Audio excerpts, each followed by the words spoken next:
orang yang ngakunya tasawuf tapi jauh dari tasawuf. Ngakunya tasawuf, ahli tarikat, ahli tirakat, ahli ini, tapi nggak mau syariat. Ngakunya tasawuf, tapi dengan dalil tasawuf bininya kagak pakai jilbab. Ngakunya tasawuf, kita ahli tirakat. Kalau orang FPI itu masih kelasnya kelas syariat itu. Makanya kalau ngelihat Homer panasan bawaannya, ngelihat orang nista agama panasan bawaannya, ngelihat kemunkaran panasan. Kalau kita enggak, kita orang tarikat tasawuf, saudara. Orang yang seperti ini ngaku tasawuf tapi ngelanggar syariat, at-tasawuf bari minhum, saudara. Tasawuf berlepas tangan dari mereka. Para wali-wali Allah berlepas tangan dari mereka. Para ulama berlepas tangan dari mereka. Saudara, Abuya ini menurut Abuya yang begini-begini justru bikin jelek nama tasawuf, saudara. Yang begini-begini justru menjadi celah bagi mereka para pembenci tasawuf untuk nyerang para ulama-ulama besar tasawuf, saudara. Betul?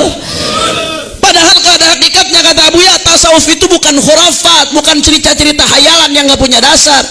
Ulama ngakuin karamah itu sabita indah ahli sunnah wal jamaah, tapi ahli sunnah wal jamaah menentang khurafat, saudara. Kalau karamah itu jelas dari ulama wali ahli istiqamah, tapi cerita-cerita khurafat yang nggak jelas sumbernya apalagi melanggar syariat nggak diakuin sama ahli sunnah wal jamaah, saudara. Kira-kira jelas atau tidak? Makanya kalau kita baca statement ulama tasawuf, saya nggak mau baca banyak-banyak dah, nanti ini Abuya akan kutip nih beberapa bahasan setelah ini, 3 bab setelah ini kalau nggak salah. Abuya mengutip tuh supaya meluruskan bagaimana sih gambaran tasawuf. Banyak orang yang salah faham, khususnya di Saudi Arabia, memandang tasawuf itu negatif.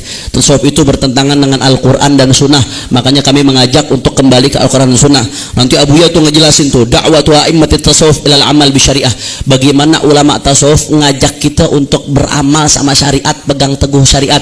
Nggak ada ceritanya tasawuf tanpa syariat. Saya nggak mau kutip banyak-banyak bagaimana pandangan ulama tentang tasawuf, ulama tasawuf tentang syariat, saudara. Satu aja saya kutip, perkataan ulama besar, imam ahli tasawuf, Sultanul Aulia Syekh Abdul Qadir Al-Jilani. Mudah-mudahan kita dapat keberkahan ilmu beliau, insyaallah. Amin ya rabbal alamin. Radhiyallahu taala anhu ardah.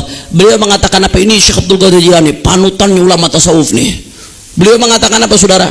Kullu haqiqatin la tashhad laha syariah fahiya zindiqah.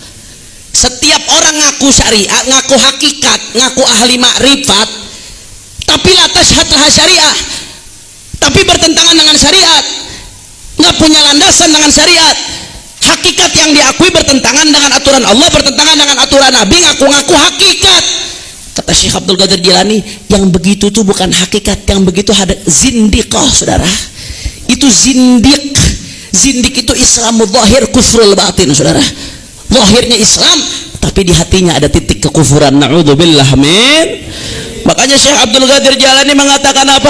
Catat baik-baiknya omongan Syekh Abdul Qadir Jilani. Semua orang yang mengaku pengikut tasawuf, dengarkan baik-baik omongan Syekh Abdul Qadir Jilani. Tancapkan dalam hati, saudara. Apa kata beliau?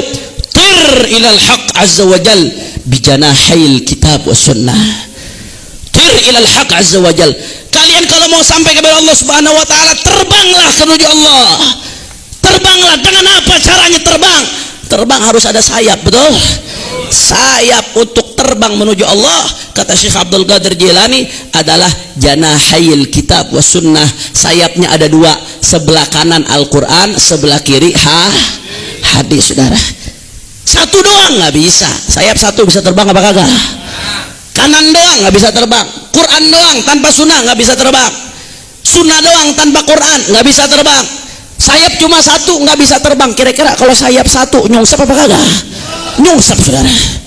Nggak bakal terbang. Harus imbang, kata Syekh Abdul Qadir Jilani. Kalau mau sampai kepada Allah, resepnya tir ilallah. Terbanglah menuju Allah. Bagaimana cara kita terbang menuju Allah, sampai kepada ridha Allah, sampai kepada hakikat, sampai kepada ma'rifat? Satu-satunya jalan adalah terbang menggunakan sayap Al-Quran dan Sunnah. Salah satu kagak ada, nggak bisa terbang malah nyungsep. Bukannya menuju Allah, tapi menuju